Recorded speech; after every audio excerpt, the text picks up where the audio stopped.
You just crossed over into the female zone. A little advice for you men.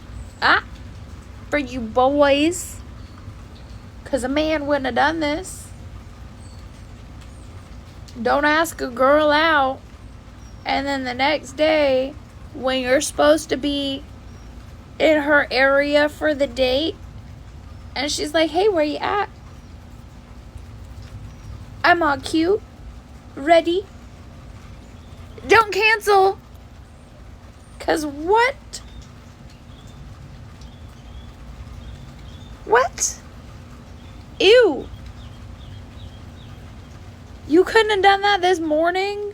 You couldn't have decided I was too far this morning? That the little 30-minute drive was too much for you?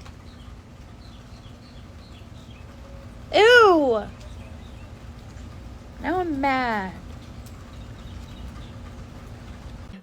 Whatever. You know, this gorilla continues to find it amazing that these young girls, these ditzy girls, because I'm not going to call her a woman, girls, think that they can dictate to a man how to be a man. All right, let me get this straight. If a man cancels on you last minute, that makes him a boy, because a real man wouldn't do that. So since women do that way more often than men, does that make them little girls? Does that mean that the majority of women are just little girls? I'm sorry, sweetie. See, there's a big difference between when a man does it and when a woman does it. Why? Because women get approached all the time. It's super easy for a woman to get a date. Even if it's a guy that she's not attracted to, that's not the point. The point is, for a guy to get a date versus for a woman to get a date, I mean, a guy is on a much harder setting to get a date. He's got to do the approaching. You have got to be attracted to him, yada, yada, yada. So when a woman cancels on a guy, she does it way more often because there are way more opportunities to do it. And she has a bunch of other options, which are easy for her to get. When a guy cancels you on the last second, sweetheart, he's on a whole other level. 9 times out of 10, you were competing for his time, not the other way around. 9 times out of 10, you're trying to get a spot on his roster,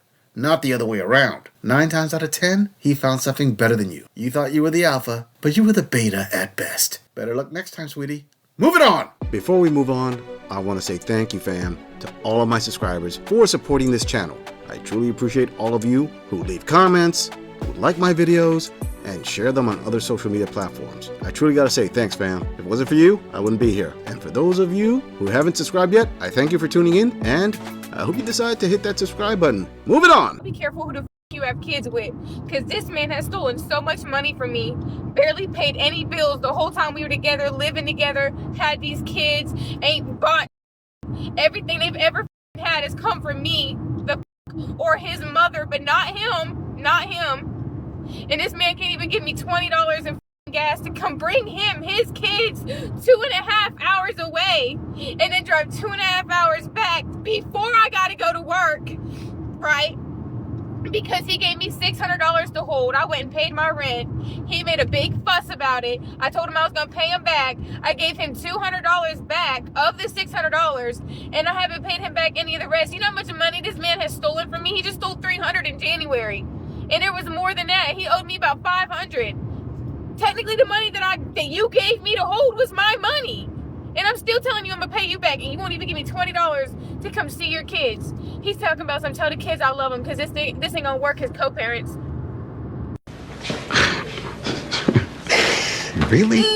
Oh, wow, that is a prime, grade A level woman to have a kid with. First of all, I'm pretty sure that the guy that she had a kid with is not a high level guy either. Even though we haven't seen a picture of him, the way she describes him and the way she acts, it's kind of a little obvious. But let me tackle this in a two-parter. First of all, let me tackle the female side of this. Okay, ladies, seriously, let me just say something. The majority of the blame falls on you. And there's a very simple reason for that. I don't care if the guy is a homeless bum or is a multi-billionaire in some mega mansion. In the U.S., neither one of those two can have a kid with you unless you give the green light. They don't get into your bed unless you give them 100% consent. I know that you women like to discard that lightly and blame everything on men, but see, the way the laws are written, the power is 100% in your control. So when you complain about these guys who are these deadbeat fathers, this and that, guess what? Who made them the father? You're the one who gave them access to your body. You're the one who allowed yourself to be impregnated by them. And 100% you are the one who made the entire choice to bring that child to full term and make him a father.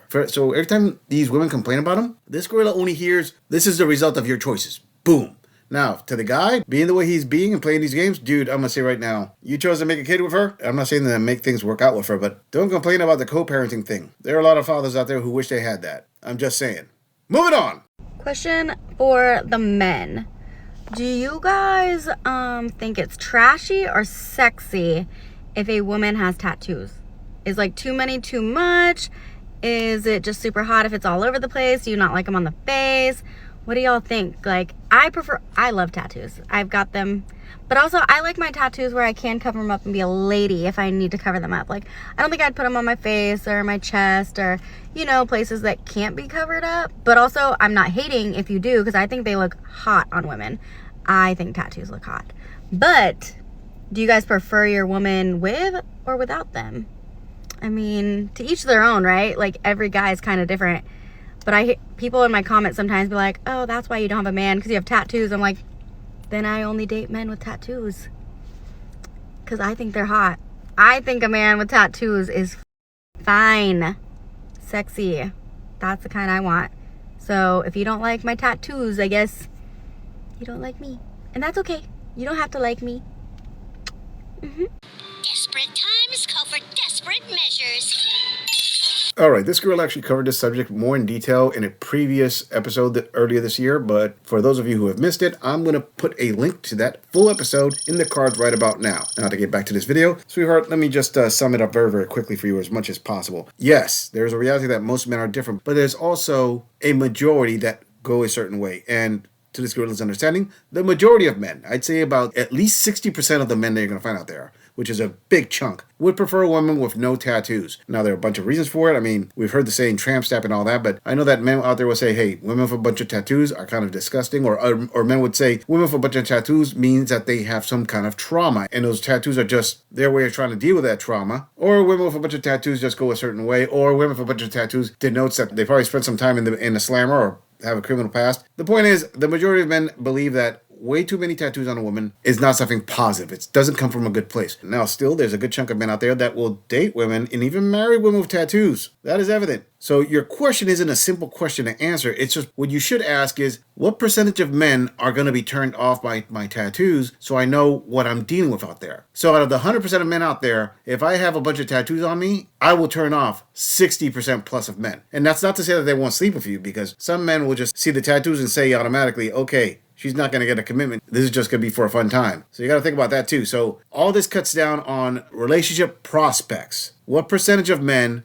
are willing to give a woman with a bunch of tattoos a relationship? That's the number you have to deal with. Hope this helps. Moving on. It is not astonishing to me that men can find multiple women that they want to sleep with. Because number one, men will sleep with anything. And that's not a diss to women, that's a diss to men.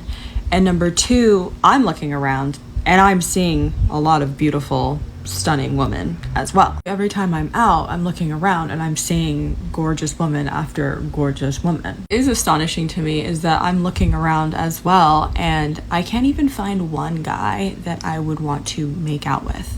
Not one. If I was out and somebody had a gun to my head and said, you have to sleep with somebody in this bar, I would have to sleep with a woman. And I am as straight as can be. Given I am on an island, but I feel like a lot of women are saying the same thing everywhere else. So I know that this isn't a single experience that I'm having. Still, I'm like jealous of men because they have so much option of such amazing women, and then we have like absolutely nothing, like crumbs, like dead, crusty crumbs. Truly given up because I honestly just don't even know where the good semi-normal men are, but I guess I just don't even care anymore. Like, it's just like super sad that that is the world we live in, and if we're waiting for like men to change, we could be waiting forever. At the same time, I don't want to be crucified for wanting to connect with somebody. I feel like wanting to connect with people and a person in a romantic way is, you know, human nature. I am not sure what the answer is, but if you're seeing this, I guess I'm just here to tell you that you're not alone. Oh, behave. You know what? This is just more evidence that modern women actually believe that they're like 3 to 4 levels above their actual level. These bitches overestimate themselves by massive amounts. I mean, look at this example right here, whose skin is oilier than a freaking seal. Is talking about, oh, I can't find a man that I'm attracted to because they're all ugly, but all women are beautiful. Right. So, sister, let me tell you something. You're not beautiful. You're not attractive. Am I saying that a man wouldn't sleep with you? Of course I'm not saying that. Because you said at the beginning, men would sleep with anything. In other words, men are very conscious of where their level's at, and they will sleep with women of their level. The thing is, you believe that you are a 10 when you're a 4.5, and then you're surprised that all the men who are 4.5s are willing to sleep with 4.5s. And you're like, oh, men will sleep with anything. Guess what? You fall in that anything category. When you start demeaning everything, thinking that guys at your level are beneath you, you're actually talking about yourself there. And what is also amazing is that the majority of this beauty that you're talking about, this incredible sea of extremely attractive women, can all be eliminated with one wet wipe. That's not attractive women. That's $1 billion industry selling fantasies out there on the street, basically camouflaging the imperfections. We could say that men aren't really attracted to women. They're attracted to all the war paint that's stacked on women's faces, thicker than a birthday cake. Yeah, men will sleep with you because of all the cosmetics, but once they figure out what's under the hood, they won't put a ring on it. Moving on. This might be TMI, but I literally cannot imagine being back into a relationship with a man, specifically having to have sex with him. Like, I don't know what it is, but the idea of being touched by their sticky little paws, like, genuinely, that's my reaction. And then I think of, like, I'd have to go on a date. I'd have to, like, have small talk and get to know someone. I just am, it's like, I literally cannot even imagine spending my time in that way anymore. And when I look at the long-term vision of my life, I'm like, do I want a long-term partner? Sure, I'd love a companion if it worked out. But then I think of like the actual day-to-day intricacies of what that actually would look like. And I'm like, it would have to be so unbelievably unconventional, which makes me question if it's actually what I want. And I had a man in my life, actually, who I'm good friends with, goes to the gym that I go to. And one day, and I don't think he even remembers that he said this, but it like really hit me like a ton of bricks. We were just talking about like relationships. He's married with kids. And you know, from a woman's perspective, what it's like right now. And I was telling him kind of what I wanted, and he was just like, Shannon, sounds like you want a friend.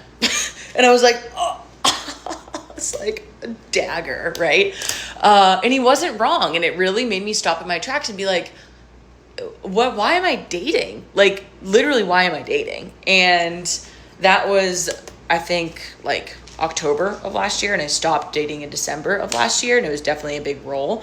But when I actually think about like what it would look like to date and be in a relationship, I literally get like grossed out. Oh wow, we have the next post-war woman here who's actually using TikTok as therapy. Okay, session what? 1,000,001? So let me get this straight. You decided to come on TikTok and tell the whole world your complete justification as to why you're gonna more than likely transition into becoming a taco muncher because you stopped dating men. The whole thing that you said there, oh, I don't want to be touched by a man, icky, this and that.